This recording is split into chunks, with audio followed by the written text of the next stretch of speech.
শুরুতেই যে খবরের দিকে নজর রাখতেই হচ্ছে এবং আজ দিনভর যে খবরের দিকে নজর, গোটা পশ্চিমবঙ্গের নজর ছিল তালিকার দিকে, কারণ 28শে অক্টোবর থেকে যে এসআইআর প্রক্রিয়া শুরু হয়েছে সেই এসআইআর প্রক্রিয়ার প্রথম প্রকাশিত তালিকা। আর সেই যে আজ যে প্রকাশিত তালিকায় দেখা গেল কি 7 লক্ষ নাম বাদ, ডিলিটেড ক্যাটাগরিতে 7 লক্ষ নাম বাদ গেল আজ যে প্রকাশিত তালিকা। এবং যদি খসড়া তালিকা ধরি, আগে যে খসড়া তালিকা প্রকাশ হয়েছিল এবং যে খসড়া তালিকায় দেখা গিয়েছিল যে 58,20,595 জনের খসড়ায় বাদ যায় এবং আজ ডিলিটেড ক্যাটাগরিতে 7 লক্ষ নাম বাদ। সোমরাজ রয়েছে আমার সঙ্গে। সোমরাজ, এই 7 লক্ষর কি সংখ্যাটা কি এদিক ওদিক হতে পারে?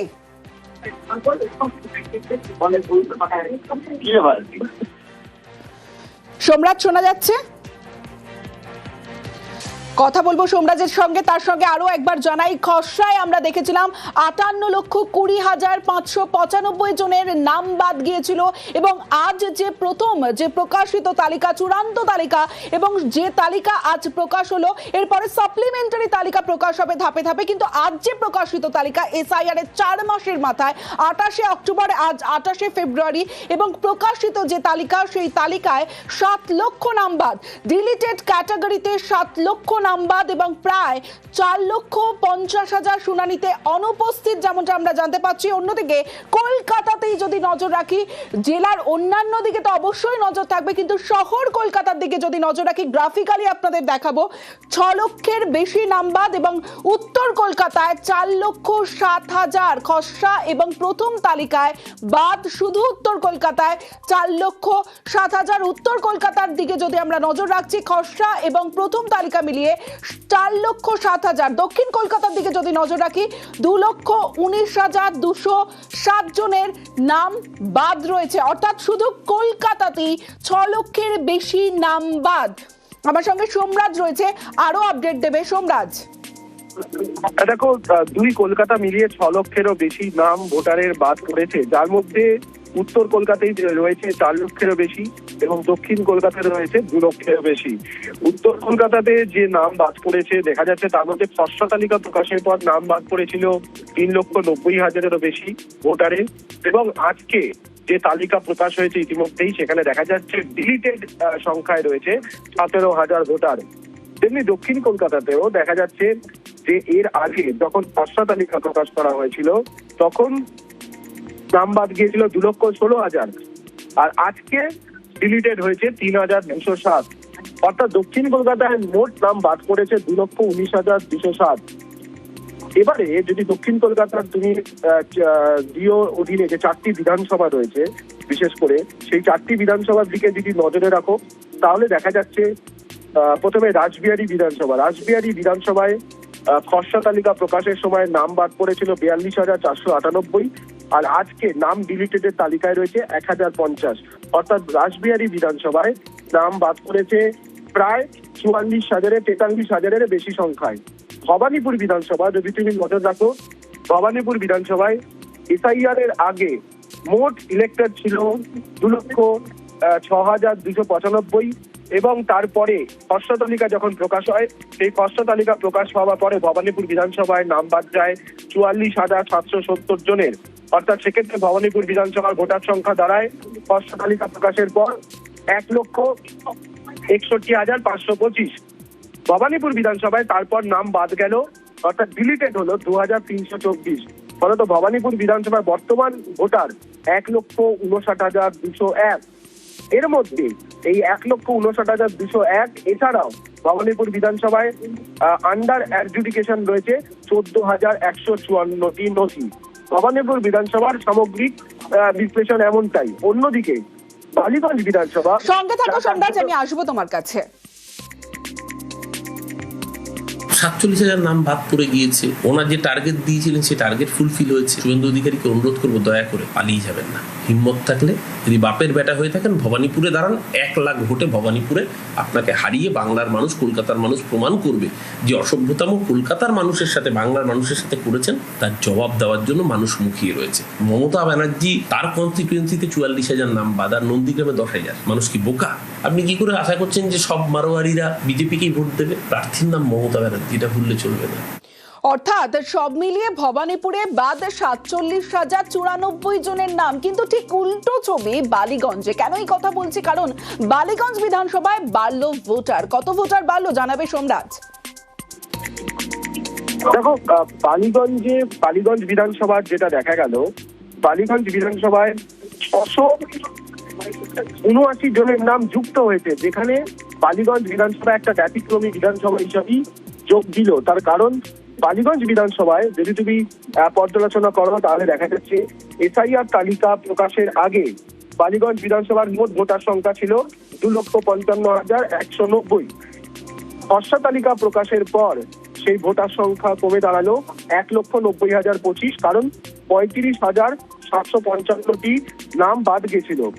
এরপরে দেখা গেল বালিগঞ্জ বিধানসভায় নাম যোগ হলো 679টি। সেক্ষেত্রে বর্তমানে মোট ভোটারের সংখ্যা দাঁড়ালো 1,90,704, কারণ 679টি নাম আরো যোগ হয়েছে বালিগঞ্জ বিধানসভার ক্ষেত্রে। যদিও বালিগঞ্জ বিধানসভায় আন্ডার অ্যাডজুডিকেশন রয়েছে 23,968টি নাম। অর্থাৎ সামগ্রিকভাবে যদি বিধানসভাগুলি পর্যালোচনা করা যায়, দক্ষিণ কলকাতা বা উত্তর কলকাতায় একদিকে যেমন দেখা যাচ্ছে ভবানীপুর বিধানসভায় ডিলিটেডের সংখ্যা অনেকটাই বেশি তুলনামূলক বিশ্লেষণ করলে, অন্যদিকে আবার বালিগঞ্জ বিধানসভায় নাম যোগ হয়েছে 679টির নাম যোগ হয়েছে, যেটা ব্যতিক্রমী অন্তত কলকাতার নিরিখে। বেশ, ড্রাফটের নাম ছিল, তাও এসেছিলেন কেন আপনি? হচ্ছে সমস্ত খবর কাগজ এবং টিভি নিউজ দেখে আতঙ্কিত হয়ে উঠেছি। হ্যাঁ, আশঙ্কাও জেগেছে মনের মধ্যে। আপনার নাম আছে লিস্টে? হ্যাঁ, আমার নাম আছে।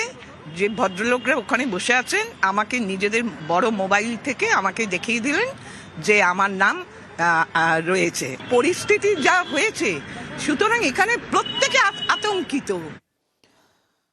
এবার যদি জেলার দিকে নজর রাখি, খসড়া ও প্রথম তালিকায় বাদ 65 লক্ষ। যদি বাঁকুড়া থেকে শুরু করি, বাঁকুড়া জেলার দিকে যদি আমরা নজর রাখি, খসড়া তালিকা এবং আজ যে প্রথম তালিকা প্রকাশ হয়েছে সেই তালিকায় নাম বাদ শুধুমাত্র বাঁকুড়া জেলাতে 1,35,000। খসড়া ও প্রথম তালিকা মিলিয়ে বাঁকুড়াতে নাম বাদ 1,35,000। বাঁকুড়ার পাশাপাশি ঝাড়গ্রামের দিকেও নজর রাখবো। খসড়া এবং প্রথম তালিকায় নাম বাদ ঝাড়গ্রামে 54,030 জনের নাম বাদ শুধুমাত্র ঝাড়গ্রাম জেলায়। ঝাড়গ্রামের পাশাপাশি আমরা একাধিক জেলার দিকে নজর রাখবো। নদিয়ায় নাম বাদ 2,70,000-এর বেশি।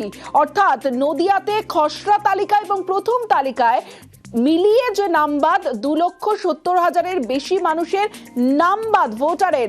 অন্যদিকে আমরা নজর রাখবো পশ্চিম বর্ধমানের দিকে যদি নজর রাখি, পশ্চিম বর্ধমানে খসড়া প্রথম তালিকায় নামবাদ গিয়েছে 3,20,000 ভোটারের নামবাদ।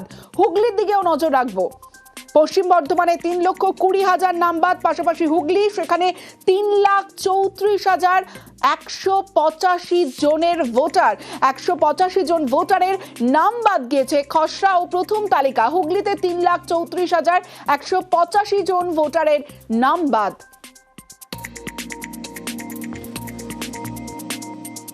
18টা নতুন তুলেছিলাম, সেখানে আমার 3টে উঠেছে, এখনো 15টা ওঠেনি, সেগুলো নাকি আনলোড হচ্ছে নতুন ভোটার। পুরোনো যেগুলো আমাদের ওগুলো ডকুমেন্টস হয়তো বলছে স্যার এটা ম্যাপিং হয় না, সেগুলো আন্ডার অ্যাডজুডিকেশন আর তারপর ডিলিটেড এসছে। ডিলিটেড ভোটার মানে তাদের তো কাগজপত্র সবই দেখিয়েছে, কিন্তু এখন দেখি আবার নতুন করে স্যাররা করতে বলছেন আমাদের ঘরে 15 দিনের মধ্যে। কিন্তু টেনশনে আছেন? হ্যাঁ, টেনশনে তো থাকতেই হবে, পাবলিককে নিয়ে কাজ, তো পাবলিককে নিয়ে তো আমাদের টেনশনে থাকতে হবে। এবার উত্তরবঙ্গের বিভিন্ন জেলার দিকে যদি নজর রাখি, প্রথমেই নকশালবাড়ি আলিপুরদুয়ারের দিকে যদি নজর রাখি, একাধিক জেলার দিকে নজর রাখবো যেখানে নামবাদ এবং খসড়া ও প্রথম তালিকায় নামবাদ আলিপুরদুয়ারে 11,692 জন ভোটারের নাম বাদ গিয়েছে। আলিপুরদুয়ারের পাশাপাশি কোচবিহারের দিকেও নজর রাখবো। উত্তরবঙ্গের একাধিক জেলার দিকে নজর রাখছি। খসড়া ও প্রথম তালিকা মিলিয়ে যে ভোটারের সংখ্যা নাম বাদ গিয়েছে সেটাই দেখাচ্ছি আপনাদের। কোচবিহারেও দার্জিলিং এর দিকে যদি নজর রাখি, দার্জিলিং এ নাম বাদ গেল 23,179 জনের। আলিপুরদুয়ারের পাশাপাশি দার্জিলিং এ নাম বাদ 23,179 জনের।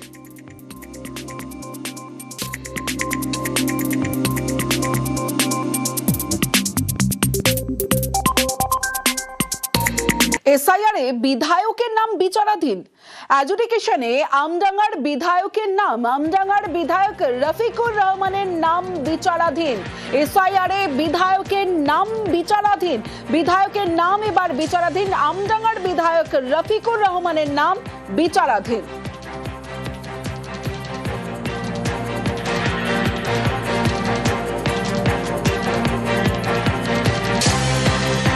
এসআইআরে বিধায়কের নাম বিচারাধীন। আজ যে তালিকা এবং তারপরে যে খবর এই মুহূর্তে পাওয়া যাচ্ছে যে অ্যাডজুডিকেশনে আমডাঙ্গার বিধায়কের নাম, আমডাঙ্গার বিধায়ক রফিকুর রহমানের নাম বিচারাধীন।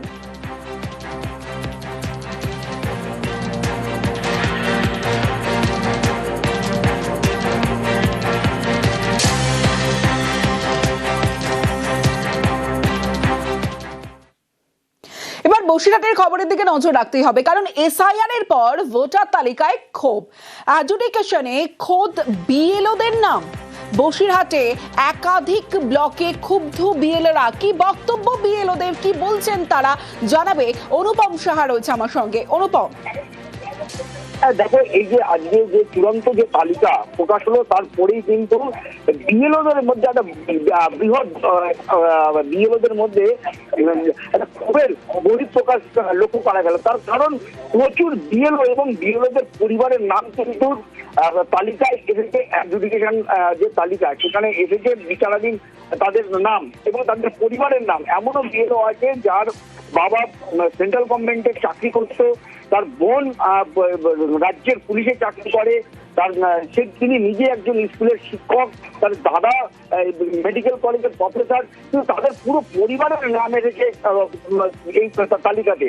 এবং এই নিয়ে কিন্তু একজন না, একাধিক বিএলওর কিন্তু রীতিমতো তারা ক্ষোভে ফুসছে। তারা এই যে এসআইআর প্রক্রিয়া, এই প্রক্রিয়ার এসআইআর প্রক্রিয়ার দিকে কিন্তু তারা আঙুল তুলছে, ইলেকশন কমিশনের দিকে আঙুল তুলছে। তাদের যেটা পরিষ্কার, যেটা তাদের বক্তব্য যে ইলেকশন কমিশন ইচ্ছাকৃতভাবে এইগুলো করেছে, মানুষকে হ্যারাসমেন্ট করার জন্য এইগুলো করেছে। আর এই যে সমস্যা তৈরি হয়েছে, এই এত মানুষের নাম বাদ দিয়েছে, এত মানুষের নাম এই যে অ্যাডজুডিকেশনের মধ্যে রয়েছে, সেগুলো পুরোটাই ইলেকশন কমিশনের গাফিলতি। সেই কারণেই এই সাধারণ মানুষের ভোগান্তি, এই ভোগান্তি থেকে নিস্তার দিক, না হলে চরম সমস্যার মধ্যে পড়বে সাধারণ মানুষ। বেশ, যার নোটিশে এগেনস্টে তার পেনশন অর্ডার দেওয়া ছিল, পাসপোর্ট দেওয়া ছিল, আধার প্যান কার্ড দেওয়া ছিল, তার সত্ত্বেও 80 বছরের বৃদ্ধা, শুধু আমার মা না, আমার বুথে প্রায় 30-এর অধিক যাদের বয়স 80+, তাদেরকেও হেয়ারিংয়ে ডাকা হয়। এই হেয়ারিংয়ে রাখা হয়েছিল এবং তাদের নাম এই আন্ডার জুডিকশনে আছে। মোট কতজন বাদ? 113 জন। মায়ের নাম 2002-এর লিস্টে ছিল যে নাম, আর প্রতিশের সঙ্গে কিছুটা মিসম্যাচ ছিল।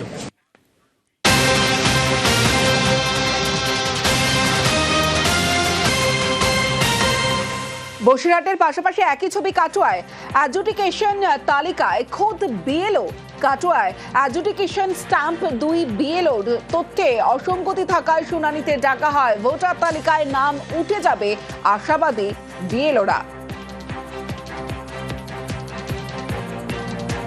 বাদ যায়নি, অ্যাকচুয়ালি আমার ওটা কোর্টের আন্ডারে আছে। আমি টোটাল 350 এরকম হিয়ারিং করেছিলাম, তার মধ্যে আমার 294 এখন কোর্টের আন্ডারে আছে, 28 জন ডিলিট গেছে, আর বাকিরা লিস্ট আছে। তাদের কি জবাব দেবো, আমি নিজেকেই নিজের জবাবটা দিতে পারছি না। এবার তাদের কি জবাব দেবো সেটা আমি এখন কিছু বুঝতে পারছি না যে আমি কি করব। আর আমার সমস্ত ডকুমেন্ট আছে, সেই জন্য আমি এই পদে আজকে আসতে পেরেছি। তার সত্ত্বেও আমার নামটা এখন কোর্টের আন্ডারে।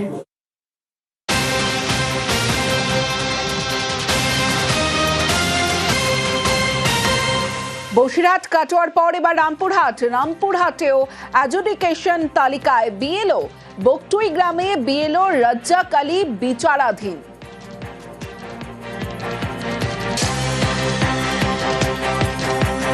150 পার্টে আমার নামটা আন্ডার জুডিশনে এখন আছে।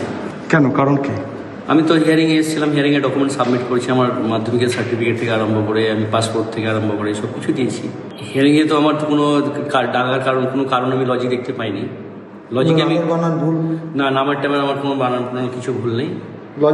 আপনি কি ওই পার্টিরই বিএলও ছিলেন? না, আমি অন্য পার্টির, আমি 151 পার্টি, পুরো পার্টি। আমি প্রশাসনের সঙ্গে কথা বলবো। আজ ভোটার তালিকা যে বেরোয় সেখানে লিস্টে বাদ 7 লক্ষ। আর বিজেপিকে কটাক্ষ তৃণমূলের ইঙ্গিতপূর্ণ মন্তব্য করেছেন বিজেপি রাজ্য সভাপতি। যে মেঘ যত বেশি গর্জায় সেই মেঘ তত বেশি বর্ষায় না। শুভেন্দু অধিকারী যে হুঙ্কার দিয়েছিল 1,20,00,000 রোহিঙ্গা, আমরা প্রথম দিন থেকে বলেছিলাম একটা মিথ্যে প্রচার। আজ অব্দি একজন রোহিঙ্গাও পাওয়া যায়নি। সব মিলিয়ে সে 60, 70, 75, 80 যাই বাদ যাক না কেন, সেটা একটা ন্যাচারাল প্রসেস। যে প্রথম দিন থেকে 1,20,00,000 গল্প বলে বাংলার মানুষকে যে নাজেহাল করলো ভারতীয় জনতা পার্টি, বিএলওদের আত্মহত্যা করতে হয়েছে, সাধারণ মানুষের মৃত্যু হয়েছে। বাংলার মানুষ 2026 এপ্রিল মাসে ভোটের লাইনে তাদের জবাব দেবে। যা খুশি ওরা বলে বলুক, ওদের কথায় কি এসে যায়। প্রক্রিয়া তো এখনো শেষ হয়নি, অনেক দূর পর্যন্ত যাবে। No SIR, no vote. আমাদের যে ফর্ম 7 বাজেয়াপ্ত করা হয়েছে, আগুন লাগানো হয়েছে, বেআইনিভাবে পুলিশ তুলে নিয়ে গেছে, সেই সমস্ত নিতে হবে, শুনানি করতে হবে। এখনো পর্যন্ত ভোট ঘোষণা হয়নি, কিন্তু ভোট ঘোষণার আগেই রাজ্যে বাহিনী প্রথম পর্যায়ে বাংলায় 240 কোম্পানি বাহিনী। 1 মার্চেই মোতায়েন বাহিনী সব থেকে বেশি 14 কোম্পানি পূর্ব মেদিনীপুরে, কলকাতা মালদায় 12 কোম্পানি। 8ই মার্চ আরো 240 কোম্পানি, অর্থাৎ দ্বিতীয় পর্যায়ে আরো 240 কোম্পানি বাহিনী আসবে রাজ্যে। জেলায় জেলায় শুরু হবে রুট মার্চ, পুলিশকে সঙ্গে নিয়ে রুট মার্চ বাহিনী।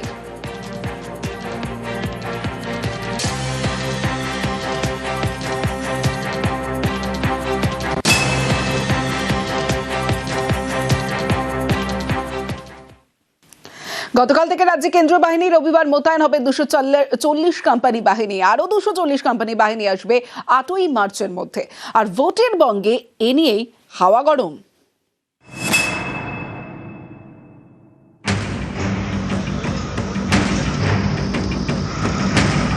এসআইআর এর পর প্রথম ভোটার তালিকা প্রকাশ শনিবার, তার আগের দিনই রাজ্যে কেন্দ্রীয় বাহিনী।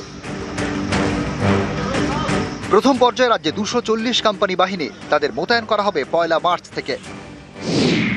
দ্বিতীয় পর্যায়ে আরো 240 কোম্পানি আসার কথা ছিল 10ই মার্চ, তার বদলে বাহিনী আসছে 8ই মার্চ। এই 240 কোম্পানি কেন্দ্রীয় বাহিনী কিভাবে মোতায়েন হবে তা চূড়ান্ত হবে 2-3 দিনের মধ্যে। এর জন্য রাজ্য পুলিশের সঙ্গে বৈঠকে বসবে মুখ্য নির্বাচনী আধিকারিকের দপ্তর। নির্বাচন কমিশন বুঝে গেছে যে পশ্চিমবঙ্গ পুলিশ দিয়ে নির্বাচন করা তো সম্ভব না। 240 কোম্পানি না 480 কোম্পানি পাঠাবে সেটা তাদের ব্যাপার। যদি 400 কোম্পানিতে না হয় 800 কোম্পানি পাঠাতে হবে। প্রত্যেক বুথে সেন্ট্রাল ফোর্স দরকার। সেন্ট্রাল ফোর্স ছাড়া পশ্চিমবঙ্গে ভোট হওয়া সম্ভব না। সুকান্ত মজুমদার কি মঙ্গল গ্রহ থেকে রাজ্যে এসছেন? কেন্দ্রীয় বাহিনী নিয়ে ভোট এখন হচ্ছে, কয়েক দশক হয়ে গেল কেন্দ্রীয় বাহিনী নিয়ে বিধানসভা এবং লোকসভার ভোট হয়। নাচতে না জানলে উঠোন বাঁকা। ওনাদের বিকল্প মুখ নেই। কখনো সিবিআই ইডির উপর নির্ভর করতে হয়। কেন্দ্রীয় বাহিনীর নাম করে ভোট করতে চায়। আপনারা যা ইচ্ছা দিয়ে করুন, যতই করো আমলা, আবার জিতবে বাংলা। নির্বাচন কমিশনের উচিত এমনভাবে সেন্ট্রাল ফোর্সকে ব্যবহার করার ব্যবস্থা করা যাতে করে সেন্ট্রাল ফোর্স সত্যিকারের কাজে লাগে। যে সেন্ট্রাল ফোর্সকে নিয়ে রাজ্যের পুলিশ, এসপি, থানার আইসি তারা বরযাত্রীর মতো ঘুরিয়ে নিয়ে বেড়ায়। যেভাবে কাজ করার কথা সেভাবে কাজ করতে হবে। প্রয়োজনে নির্বাচন কমিশনের নতুন নিয়ম বা নতুন কিছু বাধ্যবাধকতা রাজ্য প্রশাসনের উপর চাপাতে হবে।